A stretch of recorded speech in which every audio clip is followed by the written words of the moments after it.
3 март е национален празник. На този ден България се освободила от 5-вековно робство. Като пиша това, си мисля, че хората от онова време са били много по-различни от нас, по-корави и по-силни. Те са се борили до смърт, за да живеем ние свободно.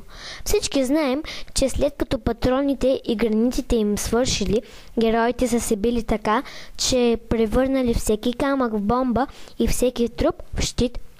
Те са хвърляли дори телата на своите приятели срещу враговете си, но са постигнали победа. Това звучи много по-фантастично от филмите за супергерои, които слушаме. А се е случило тук, в България. Чудя се, дали някой от моето време се замисля за тези герои. Сега, когато навън е зима и ние стоим на топло, да дори не ходим на училище, можем ли да си представим хората, които са дали живота си, за да бъдем свободни, да говорим на български език и да се наричаме българи? Учим за тях, наричаме ги освободители, но какво са имали в сърцата си, никой не знае.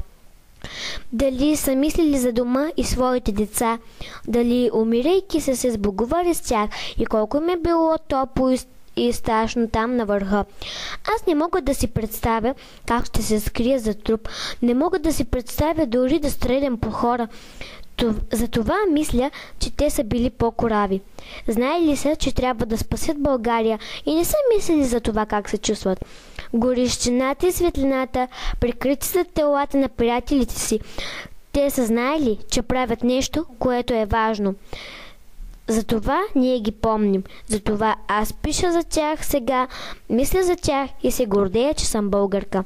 Всички истински герои, будители от нашия народ, са били много по-смели и много по-добри от супермените, на които се възхищаваме. Ах, неухи българи! Защо така глави навели сте? Нима нашата държава не е била велика? Нима не сме побеждавали 1000 пъти враговете си?